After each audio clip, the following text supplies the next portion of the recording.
كان في فيلم كده لاحمد السقا اسمه ابراهيم الابيض، انت اكيد عارفه. كان في شخصيه بقى بيمثلها الفنان محمود عبد العزيز اسمها شخصيه عبد الملك زرزور، وكان عنده الشباب بتوعه او الرجاله بتاعته اسمهم الزرازير.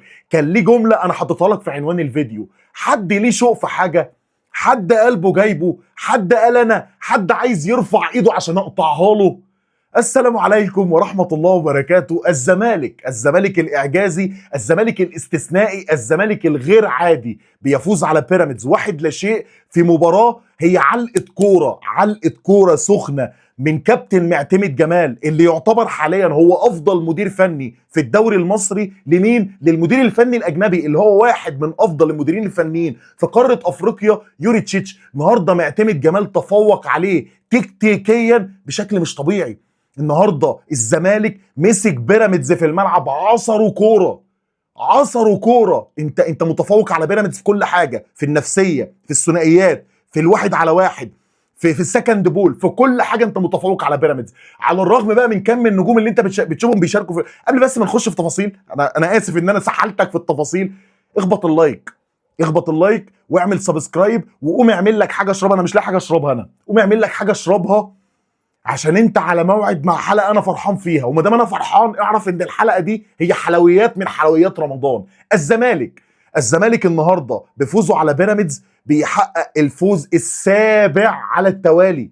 يعني الزمالك بقاله 7 ماتشات في الدوري بيكسب، وبيكسب باداء ممتع، وبيكسب باقناع، وبيكسب وهو احسن في الملعب. مش بيكسب كده بالصدفه، او بيكسب مثلا خطف، او بيكسب وهو وحش في الملعب. لا، الزمالك بيلعب امتع كوره في الدوري المصري.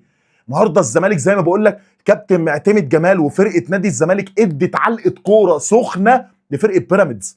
على الرغم بقى من الاسامي، هتقول لي احمد الشناوي واحمد سامي ومحمود مرعي والشيبي. شيبي النهارده الحاضر الغائب. الشيبي النهارده الجبهه اللي انا كلمتك عليها بتاعت احمد فتوح وبنتاج قفلوا على الشيبي ماء ونور. الشيبي النهارده لا يذكر اصلا في المباراه. الشيبي النهارده ملوش اي دور من كتر ما هو كان مترخم عليه كميه رخامه وكلاحه كرويه من الجبهه بتاعت بنتاج وفتوح.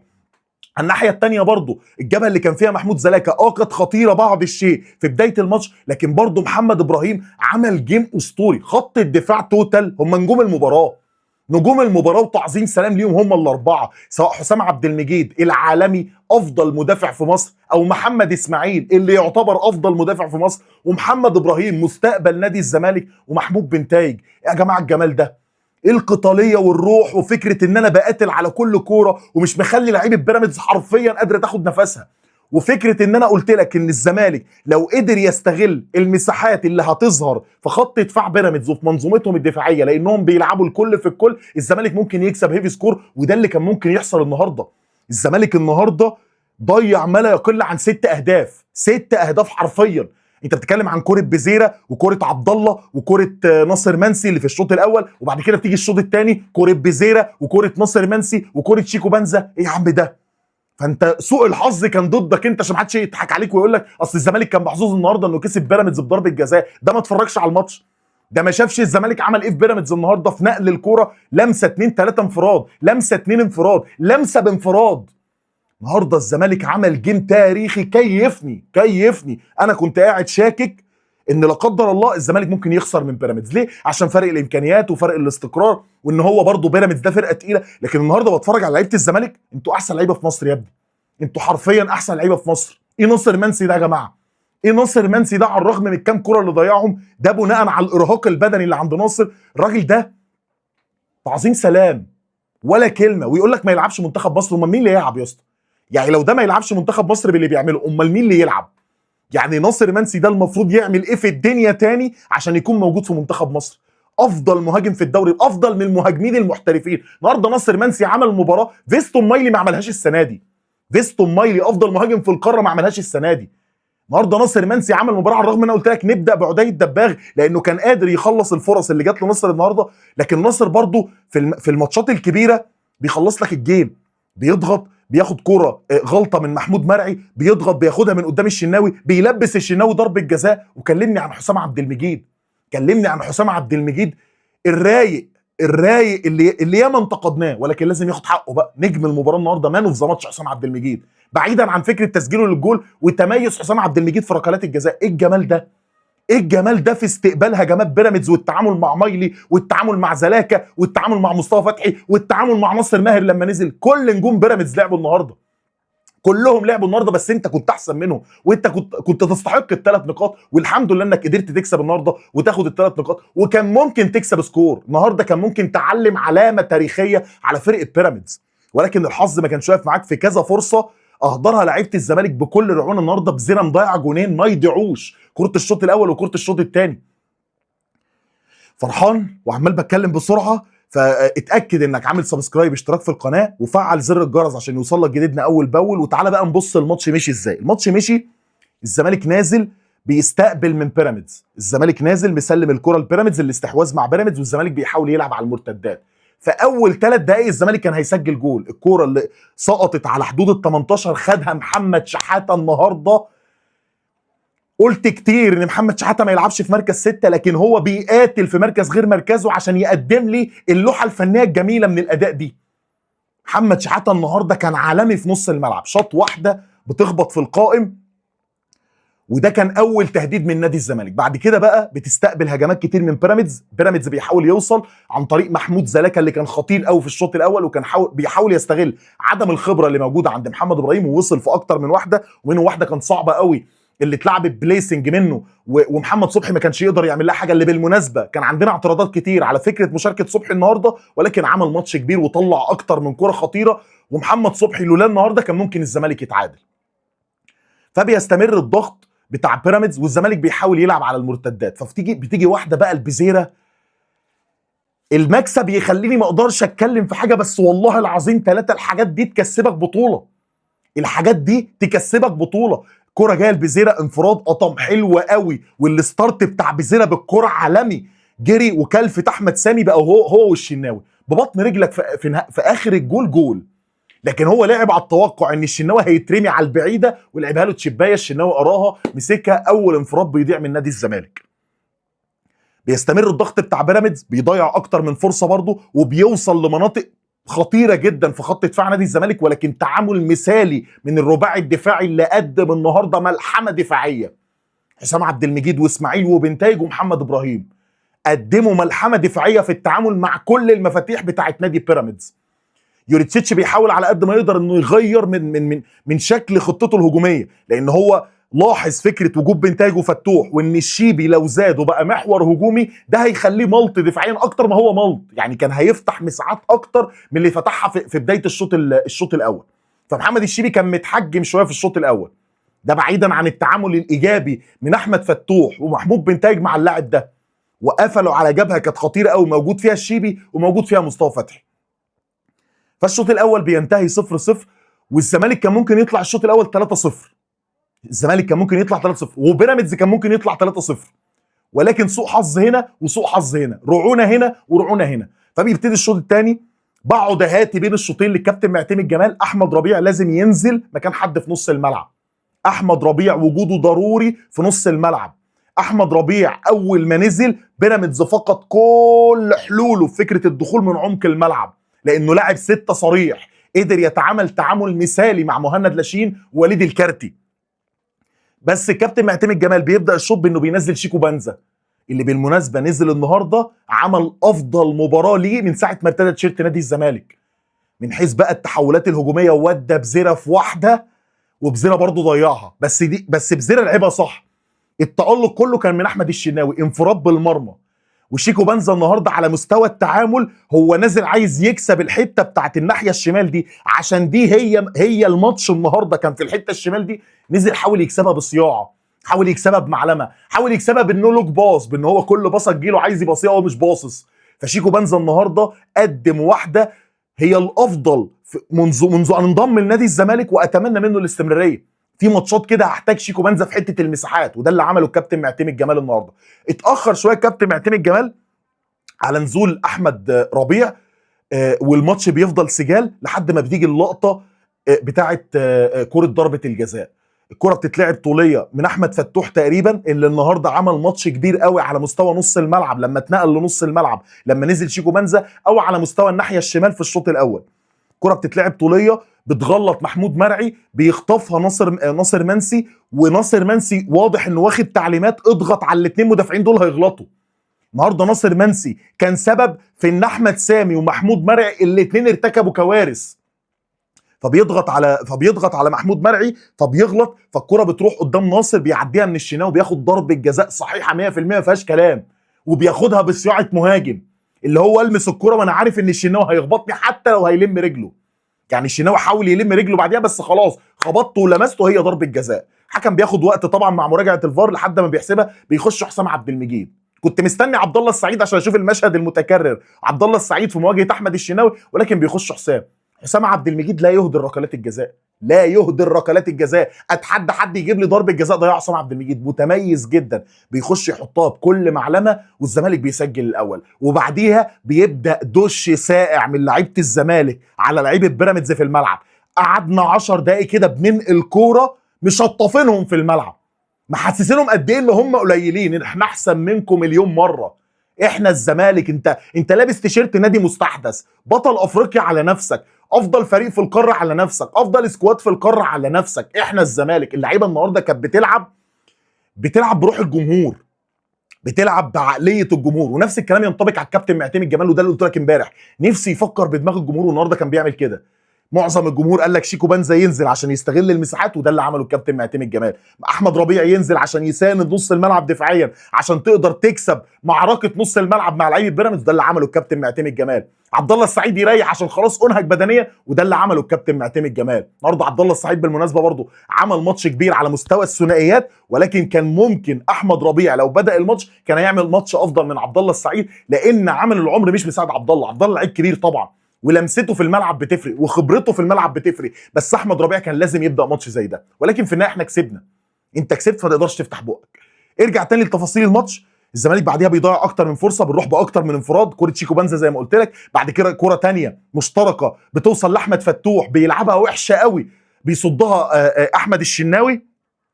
فالزمالك كان قادر النهارده على انه يكسب سكور تاريخي، وبيفضل الماتش كده بيراميدز مستحوذ وبيحاول، والزمالك مستني بس فرصه انه يقطع كوره من لاعب بيحاول يحضر الهجمه عند بيراميدز عشان يروح بانفرادات كفيله بانها تخلي الزمالك ينهي على الماتش تماما. ولكن ده ما بيحصلش، والماتش بينتهي 1-0 في مباراه من افضل المباريات التكتيكيه الكابتن معتمد جمال، ومن افضل المباريات للاعيبه نادي الزمالك من حته الروح وحته الاصرار. وبمناسبه الكابتن معتمد جمال، اتمنى اي حد يعرف المدير الفني الكرواتي كورنسلاف يوريتيتش، نشوف الكابتن معتمد جمال لو مش هيقدر ينزل نجيب سحور، ممكن نبعت الكابتن يوريتيتش يجيب له سحور، لان بصراحه يوريتيتش النهارده اتعلم عليه علامه من اكتر الماتشات اللي فعلا مدير فني يركب يوريتيتش نفسيا.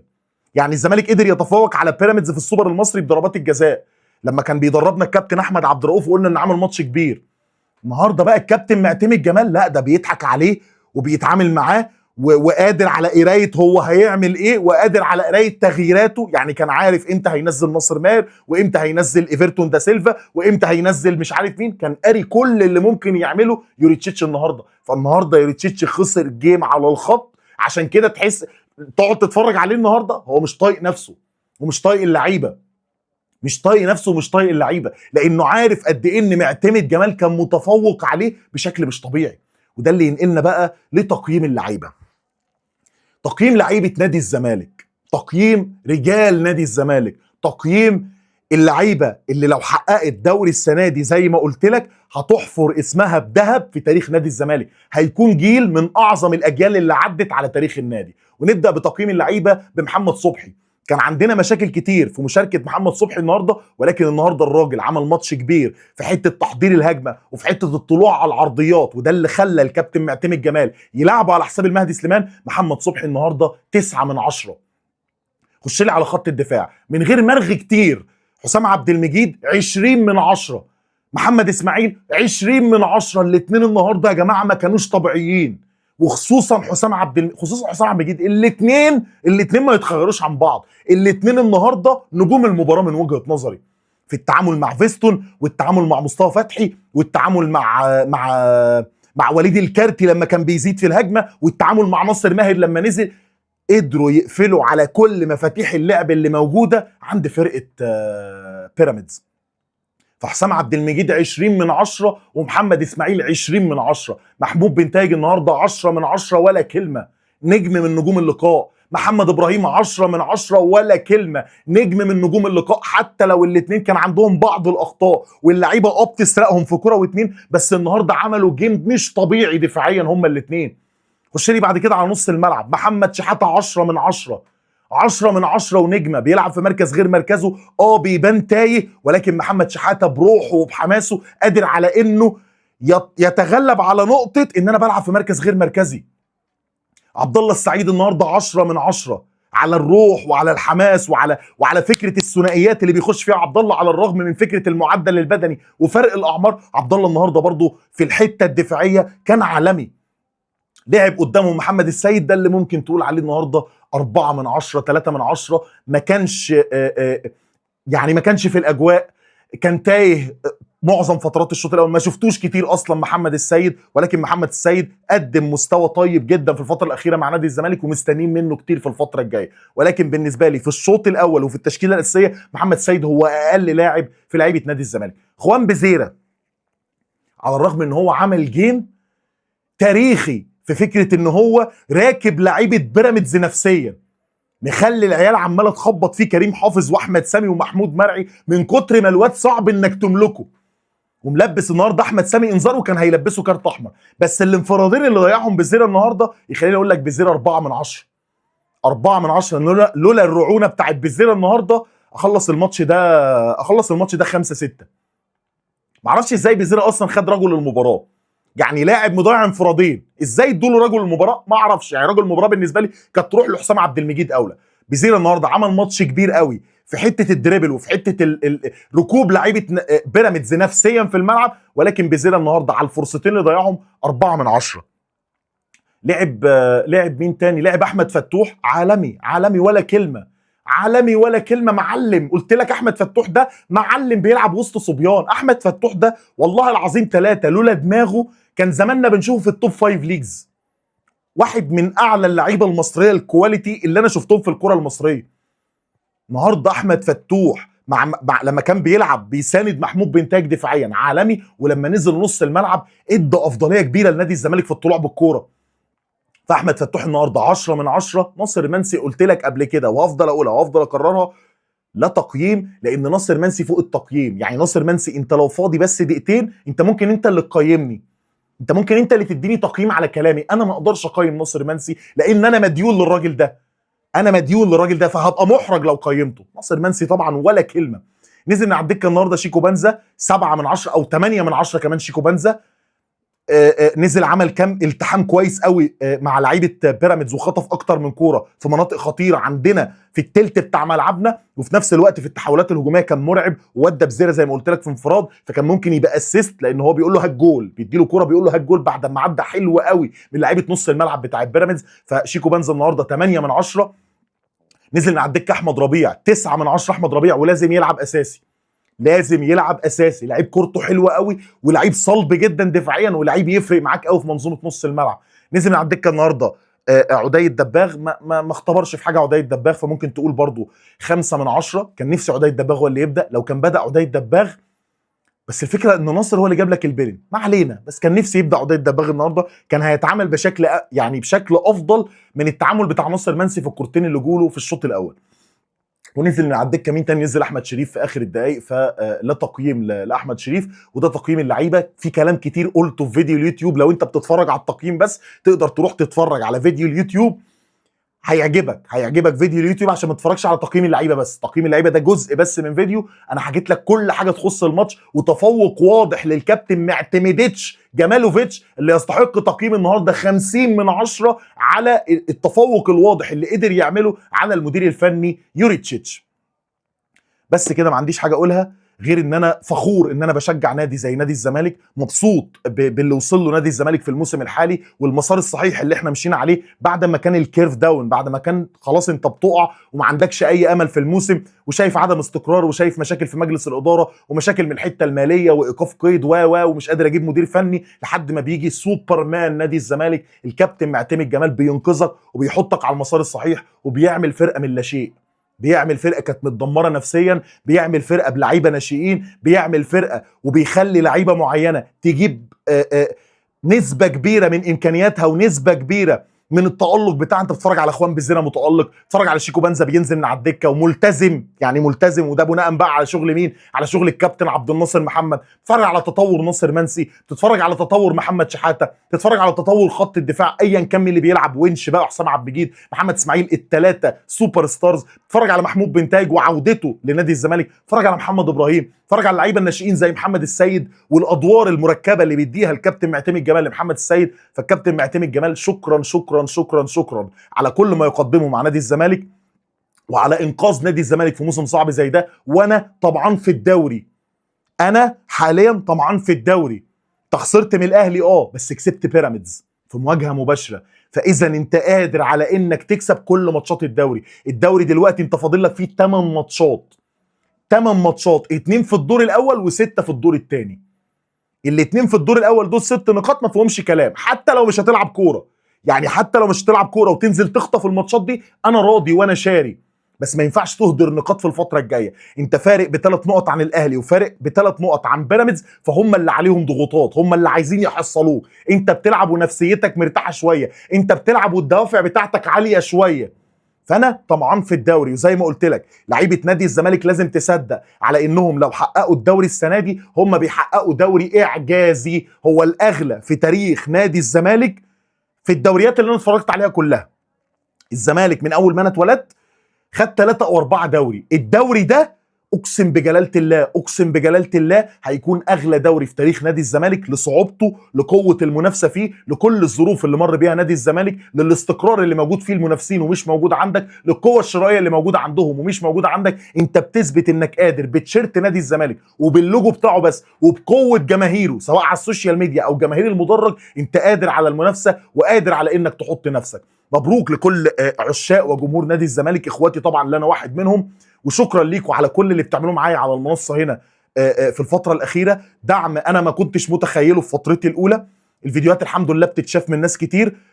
استاذنك لو تكمل معايا المشوار، عشان حابب ان انا اكمل هنا على اليوتيوب، ان احنا نقدم فيديوهات زملكاويه خالصه، يعني زملكاويه بيور. احنا بنتكلم بس عن نادي الزمالك، ما بنتكلمش عن حاجه تانية، ما بنطبلش لحد تاني عشان خاطر المشاهد، هو الزمالك فقط. هنفضل نتكلم عن الزمالك وهنفضل نشجع الزمالك وهنفضل ندعم الزمالك، ومستني دعمك. لو عجبك كلامي في الفيديو استاذنك لو تعمل لايك وتسيب لي كومنت سلبي او ايجابي. بقرا كل الكومنتات السلبيه بتعلم منها، والكومنتات الايجابيه طبعا على راسي. واستاذنك لو تتاكد انك عامل سبسكرايب ومفعل زر الجرس عشان يوصل لك جديدنا اول باول. وبس كده، هسيبك بقى تحتفل. شوف انت بتحتفل ازاي، بتحتفل بانك بتطلب اكله تاريخيه، بتشرب مشروب تاريخي، بتنزل تقعد على القهوه وتروق على حالك. خلاص مفيش حاجه في بالك. الزمالك كسب بيراميدز، الزمالك خد 3 نقط مهمين، الزمالك لسه ما خدش الدوري، ولكن الزمالك قادر على انه يحقق بطوله الدوري، وده اللي احنا بنتمناه. وان شاء الله في نهايه الموسم هنحتفل ونقول الدوري في 100 عقبه.